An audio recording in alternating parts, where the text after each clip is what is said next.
It's probably not going to be. Oh, we got no viewers. Oh, savage. Does that mean you don't do it? No, I'm going to do it. I'm just going to wait to see if anybody tunes in. Otherwise, I'm just not going to be talking. So, what do you then do? Do you record it and upload it at a later date? Well, it's going to be uploaded right now, so they're going to have you. So, I'm going to wait for a minute before doing this, because there's no point to do it if nobody's tuned in. Wow, this is depressing. We'll give it. Oh, there's one viewer. The lesson is going to go on. Whoever's watching, throw something down in the comments. Let me know what's going on. Where are you in the world? Oh, there's 2 viewers. We've doubled the viewership instantaneously. Mom has set up 2 accounts. Impressive. So, to the 2 viewers, hello. Welcome to the... how you doing, Sam? To the 2 viewers, hello. Welcome to this installment of the live lesson, page 33. More Bob Armstrong. Send my love to guests. I will, Sam. To all the guests, Sam sends his love. So, we're going to get ready to page 33. This is the second installment of page 33, if I'm not mistaken. We are looking at the upbeat. That's what this thumbnail said from the beginning of the weekend. Last weekend, the upbeat. So the beat in between the downbeat, really. And that is the common sound, common phrase, common sticking for jazz. When you hear jazz and you got that little ghost note on the snare drum, that is what this is. That's what we're looking at. So we're going to be keeping the bass drum holding down on all the quarter notes. So the bass drum will be feathering and driving all the way through. We will go from the quarter note into the blues shuffle on the ride cymbal, and finally onto the jazz swing pattern, the stereotypical one, all the while keeping that grace note on the upbeat. So we're looking at the upbeat. So if you're not familiar with that, what we could really do right away is the downbeat is right there. Up, up, up, up. That little noise that I made with my mouth there, that is the upbeat. So every beat in the middle, the space that's not being played, we are going to be playing that, and we'll be ignoring the downbeat. So again, this is something that I want to do in much more detail when I'm fortunate enough to move and I have a nice little electronic drum kit. I can actually bring you lovely drum nerds some actual context, something that sounds appropriate and doesn't just sound like a bunch of rubber pads, right? Because that's not very enjoyable. Before we get into this proper, if at any point there's any questions that anybody has and they're not sure about, throw it into the comment section. Or if you just want to know something, most likely and preferably drum related, then we can address that at the most appropriate time after the lesson is complete. So we're going to hold down the quarter note pulse with the bass drum and with the ride cymbal. So if you're right-handed, that will be your right hand on the ride cymbal, as mine is. If you are left-handed, that will be left hand. So the importance, we got 3 viewers. No, we got 2 now. I got too excited. So the importance with this is getting that metronome. You don't have to be quick. You just need to be consistent and straight on that beat. The good thing about page 33 is this will help solidify unity between the limbs and also limb independence. So we're working on both. So right now you've got that quarter note. We're going to introduce the upbeat on the left hand. 2, 3, 4.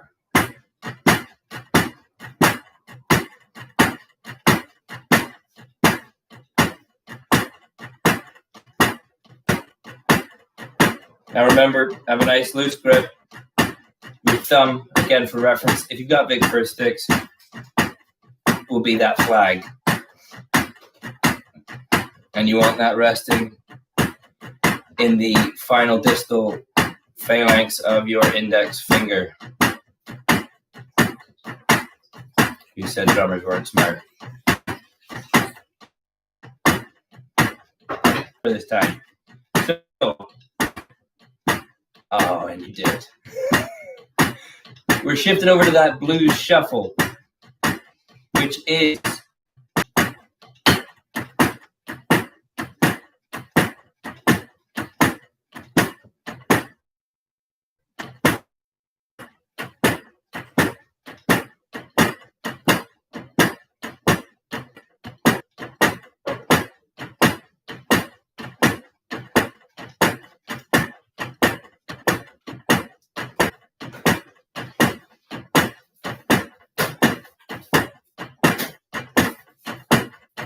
now I'll pause there for a second.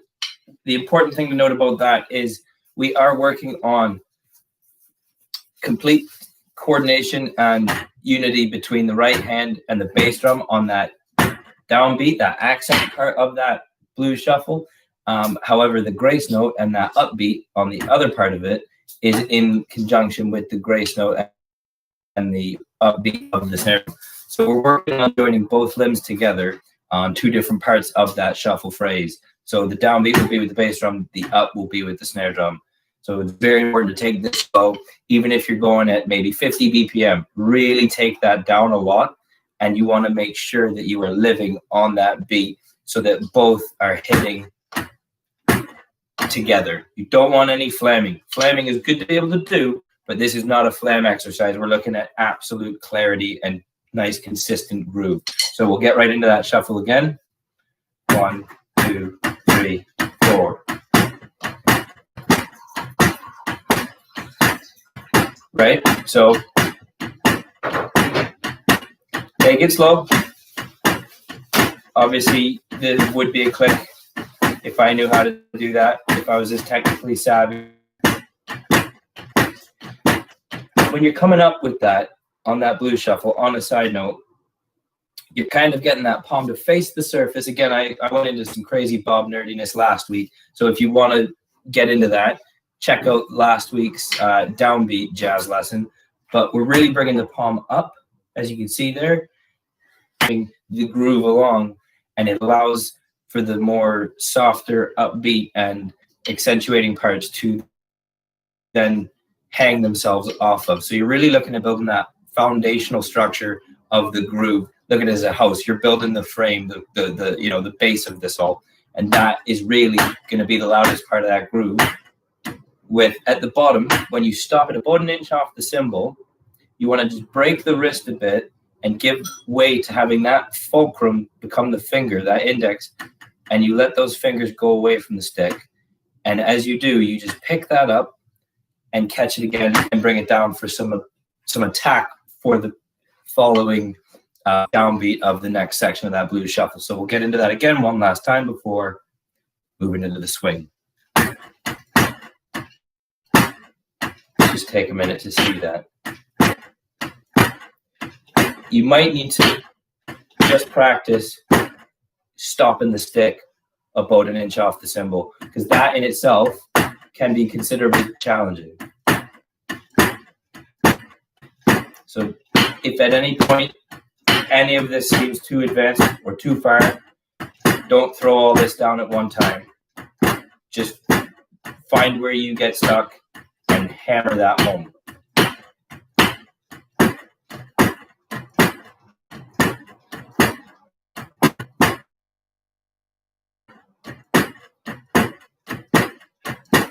Hopefully gracefully into that jazz swing pattern. 1, 2, 3, 4.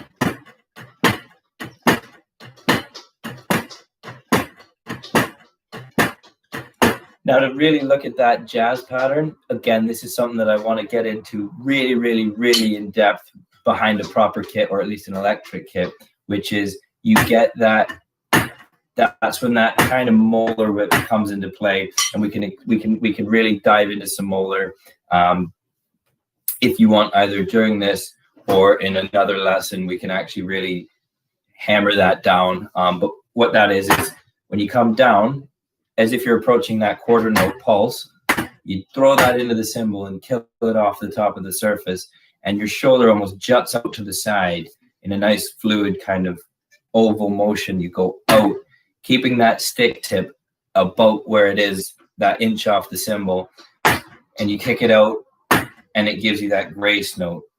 It gives you that little whip, it's almost like just kissing the cymbal as you pull it away. So you're getting that note for free. You don't have to put any energy into that. And that will give it the absolute most appropriate level of kind of dynamic range in conjunction with the rest of the groove and the I say instruments, the rest of the drum kit. So again, as I said last week, you're really thinking of this as a quarter note followed by that blues pattern, whereby it's got those two sections of the triplet, and you're cutting that out in the center there. So your quarter note, so you've got two strong hits and that grace note to get you back to the beginning.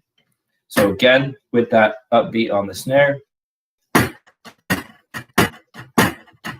consistently feathering that bass drum.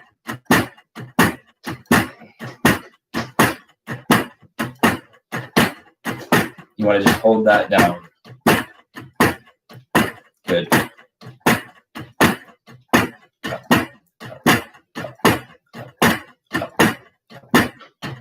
So that about wraps that section of this all up. That goes from the quarter note to the blues shuffle to the jazz ride pattern, if you will.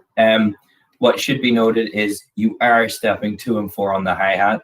I obviously do not have, as you can see, I don't have this wonderful hi-hat. It's not really conducive for the tiny flat that I live in.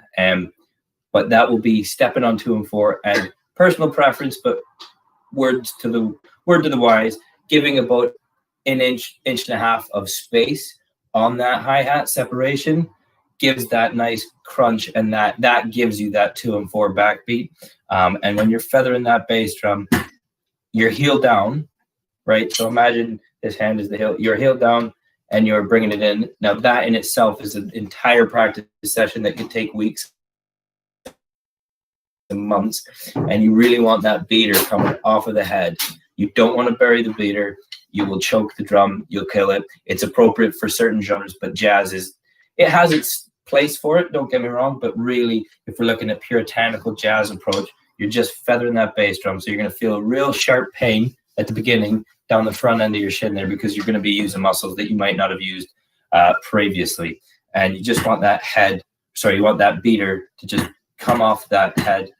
So you allow that bass drum to fully resonate and, sing in its proper voice without stifling it. So that is the lesson there. And I can open this up now to any questions, if there are any. If there are not, then I can sign off and we'll call that a day.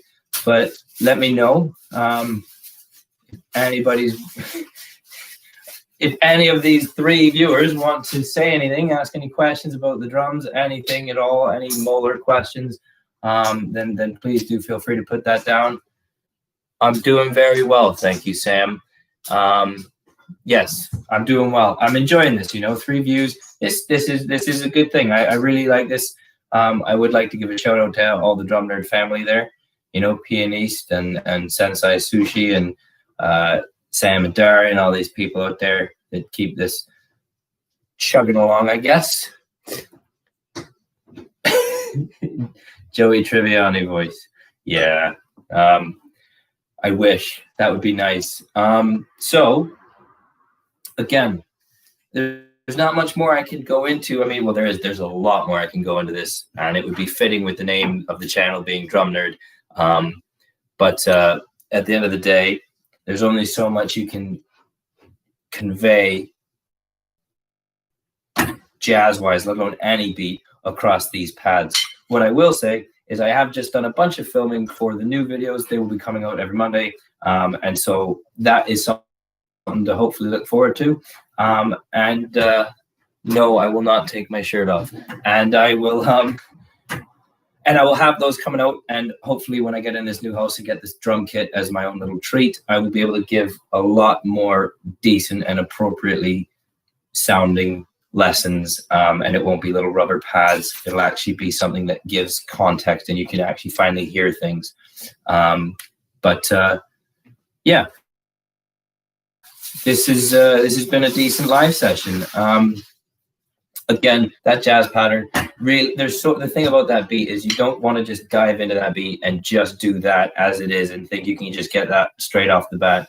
I would sooner say look at each section of that beat and practice them individually, because this jazz pattern in itself is going to take a long time to get correct. It is a very awkward motion if you're not used to that, which not many people are. It's not a thing that is comfortable as such at the very beginning. But once you get that fluidity, you'll never be able to not do it. And similarly with that grace note on the left hand on the snare, you want that upbeat to be very, very gentle. If you look at dynamic levels for the jazz groove, you're going to have up front the ride cymbal just under that in volume. Then it would be the snare drum. And then under that, you wouldn't even know the bass drum is there. It would just be felt more than being heard. So you really want to practice these things as individuals, bring it together, and then try and accommodate those dials of your internal dynamics. And that's where you're going to really have a bit of a nice learning curve, because that is a very tricky thing, but it's very rewarding and useful to do when you're playing the drums, because you need to be able to have that ability to turn certain limbs down and turn other ones up at any given moment, depending on the scenario or genre that you might be approaching. So please don't let me waffle anymore. Give some proper drum questions so that we can actually have a nice little discussion here and kind of bring this family a bit closer together. That would be cool. I don't see anybody saying anything, so you don't be shy. I'm talking to a computer screen right now, so the least you could do is write a comment. No? Well, we're getting about 20 minutes now, so if nobody else has anything, or if they want to learn a little tiny thing on the side, a little rudiment or whatever, let me know. We can do that right now because we're here. But again, if not, we can just sign off. And I hope everybody's got some fun plans for this weekend. If you're in England, you're probably not going to go very far. But hopefully everybody's doing well. What I will say is, to get a rant off my chest, there was a video about how Lars Ulrich is so great. And this is probably not going to do me any favors, but I'm not really that fussed. He doesn't play with a ride. He doesn't play with a ride cymbal, yet they say that he's diverse and multifaceted, and he couldn't be more against all of those things. I really feel like he's done a disservice to the drum community, and I will say that now, and I will put that on record, and I do not mind. I might get some hate comments or hate mail, but let's be real. I don't think he fully embraces and encompasses what it means to be a nice, humble, decent drummer with respect to the instrument, but there you go. That's what's your opinion? What do you think about Lars Ulrich? And how do you feel he has benefited or not benefited, and contributed or not contributed to the drum community? That's a conversation that would be worth having. So I'll leave it there. I'm sure I've offended a lot of Metallica fans. But anyways, there's nothing more to say. So I will be signing off now, unless anything comes through in the next few seconds, which it doesn't seem to be. No. Okay, well, there you go. This has been the latest installment of the Page 33 Jazz lesson from Bob Armstrong. We are going to continue Bob's legacy one lesson at a time. Look at this delicious page. This is the I forget what it's called now, but this is what that is. This is important. See, now there's 4 people viewing. I don't want to go away because you might have missed this whole lesson, but you're going to have to play it back later. But we are continuing Bob's lesson one lesson at a time. This is really one of the greatest pieces that you can use to help improve your coordination, your time, your dynamic control, your vocabulary. It really is a wonderful thing. So whoever this 4th joiner is, if you have any questions, please throw it down below. Maybe you've missed something and you want anybody to fill you in. But no questions, no comments. Page 33, this is where everything happens. So stay tuned. Next week, we're going to be working on, we've got an upbeat followed by 3 downbeats. That's the technical term. Look at that. So next week, we move down into the 3rd bar right here, just so that you can maybe take a screenshot of it. That's what we're working on next week. Again, as always, with the quarter note pulse, the blues shuffle, and the jazz pattern, while always feathering the bass drum on all 4. There's much more to learn about that when we can start putting the bass drum in between the notes that the snare is playing, and that's when you really get a nice conversation going between. Now there's 5. So all right, you want to restart the lesson? You want to restart the lesson? These 2 people? I don't know. I don't know. I feel like I've waffled on and it's all very, very, very nerdy. Yes, it is. Thank you. It is the Holy Grail. That's what I meant. It's the Holy Grail. This is the Holy Grail. So we're going to just go from quarter to blues to jazz. We'll run that through, pressing down all 4 on the beat, on the bass drum, and the upbeat on the snare. So here we go.